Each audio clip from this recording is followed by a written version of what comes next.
this past Saturday, Spence versus Crawford finally happened. I know you picked Crawford, but it was one-sided. Yeah. What was your reaction to that? Yeah, I thought he'd stop him, but I didn't expect it to be as one-sided as it was. You know, I think there's a lot of people. One of my reasons for that was one because of how good Terence Crawford was, but also because Errol Spence has got more miles on the clock. And what I mean by that is the car crash, you know, the retina operation, a couple of tougher fights. I don't think he lives as well between fights as Terence Crawford.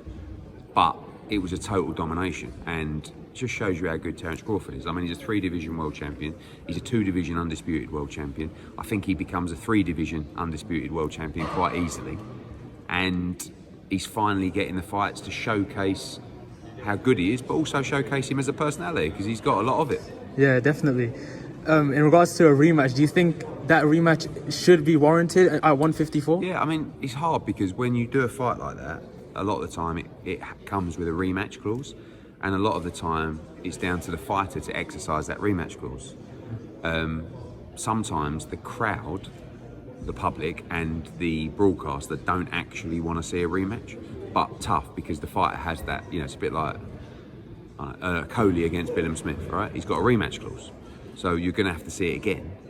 But quite right, because the champion gave him the opportunity. Weird in a situation like Spence against Crawford, but it is what it is. Now, I don't know whether the terms of that rematch warrant or allow for a fight at 154, but I would like to see Terence Crawford fight Charlo, but I don't think we'll see that. Obviously, he's going to fight Canelo, and I guess then he'll move up to middleweight, and then the belts will become available. So maybe he makes a charge at 154.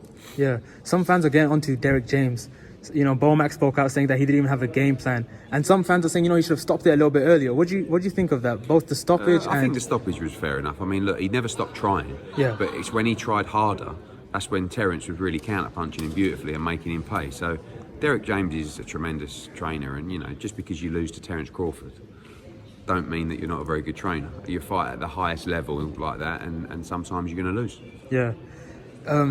There's a lot of debate now about who's number one pound for pound, Inoue or Crawford. Who you got for number one? Yeah, I got Crawford, you know, consistently over time. It's very difficult for those lower weight class fighters to get those kind of accolades, and I think sometimes there isn't the liquidity in the divisions of elite talent to allow them to be true pound for pound top fighters, but obviously Inoue is one of them, but I'll give it to Terence Crawford.